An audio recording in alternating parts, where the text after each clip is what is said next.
Hey everyone, how's everything there? Today we're going to see a data structuring demonstration for this competition about predictive maintenance for ESP production. Same as before, I have loaded my data over here, along with the well coordinates. As you know, the first step in this workflow is to set the path for each one of these folders in order to get the unique path of every single CSV file for training and testing data. And in contrast with the last time, we are going to include the production records to build our dataset now. The next step is to concatenate the high frequency records in a single data frame for training and testing data as well. And we can do this using this function, as you can see here. And since we are going to work with production data, we have to read these CSV files too. Then we can get rid of the repeated columns, as you remember. And very important, we have to get the well names from training and testing data before merging the high frequency and production records. And to do this, I have defined this function which takes as input the well names and both datasets, high frequency and production. You might have noticed that the merge method from pandas does not work well for this task, and mainly this is because of the disproportion between the datasets. So while telemetry of high-frequency sensors works every 20 minutes, production data has only one record per day. And this is pretty common for this kind of information. Therefore, we have to figure out another way to do this job. I am not going to explain in detail how this function works. You can see the code is well commented and you can adapt it into your workflows as you consider. Just be aware that it takes 1 hour and 50 minutes to run, so I would recommend you to use Google Colab if you don't want to spend the resources of your machine, but that's totally up to you. So let's do some structuring for our training and testing data, and let's explain this part. Notice that I have set an exception statement for printing the well ID if something goes wrong. So this well over here means that it does not exist within the records of production data. You don't have to worry about this issue for testing data because all the well IDs do the matching. And one more thing here. If you get this warning, don't worry about it too. This is just because the script takes a lot of memory to run. That's why I recommend you to use Google Colab in case you're doing another computationally expensive task at the same time. Then, as you can see, now we have 99 wells for training data instead of 100. And if you remember, we used to have 111 failure events before the data structuring in the target column. But now we have 106. So to explain this, let's do some analysis in the target outputs of the structured datasets per well. And we will find 3 wells like this, without the corresponding failure events. So unlike the first discarded well, these ones do exist in both datasets. Nevertheless, the date times are not matching, and that's why the outputs are getting lost.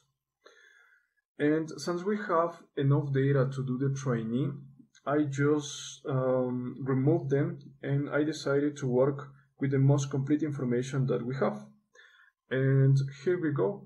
This is our structured training dataset, which includes high frequency and production records.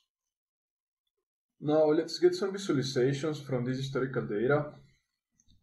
So for better handling of the wells, I have replaced the well IDs by numbers. Also, I have assigned a numerical value to each one of the failure events, and I defined this function to get separated data frames by using the well numbers.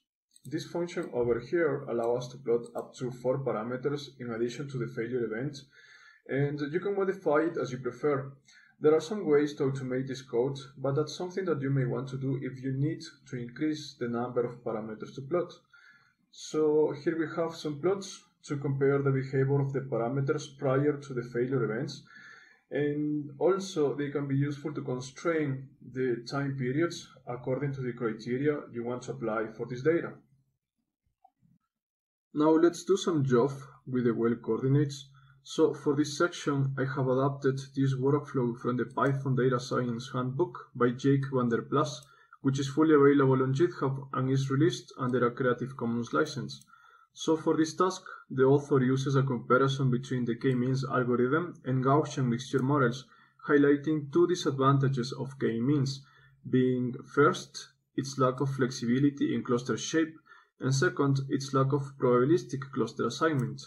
On the other hand, to fit the requirements of a more realistic situation, Gaussian mixture models uses a probabilistic approach under the hood, measuring the probability at every point for belonging to a given cluster. This reduces the uncertainty of cluster assignments, and at the same time, Gaussian mixture models allow us to use a full covariance parameter to fit non-spherical shapes, and thus it improves the overlapping issue between clusters, as you can see here. So here we have the same analysis using k-means with 4 and 6 clusters. And then we have this result using GMM with a full covariance type. So I would recommend you to include some other parameters in this analysis, as we know that the closest distance between wells does not always guarantee the same properties between them. Also, remember that you have available the official documentation of scikit-learn, so you can find very interesting things here too. And finally, there was a question in the forums about the normal ranges of high frequency parameters in the reservoir, so we thought that it was worth making, and we have decided to share them with you. Also, there's one last thing that I would like to explain before finishing this video. There were a couple of questions about the goals of the competition in the forums. So if we take a look at the challenge description in the scoring platform, we will find that the goal of this challenge is to predict when a failure event will occur based on the telemetry and production information of electrical submersible pumps. Furthermore, if we check the evaluation criteria, here we find that the type of failure is evaluated with the accuracy score metric from scikit-learn, while precision about the predicted date of the disruption is penalized based on how far it is from the real date. That means the closer you get to the real date, the lower the penalty. And to explain this a little bit more, let's do some searching on the internet, and we will find a concept like this from Wikipedia about predictive maintenance, which stands out that these techniques are designed to estimate when the maintenance should be performed. So to conclude, just keep in mind that the concept of predictive maintenance itself comprises an issue of time. Therefore, if we take a look at our first example of the submission notebook, we indeed have different failure events and the corresponding date for each one of them. So these two ones are the outputs to be scored with the evaluation criteria that we just saw in the platform. And please remember that you can use any of the algorithms and methods within the state-of-the-art to win this competition. So that could be everything for this time. We hope this notebook can give you some insight to improve the accuracy of your models.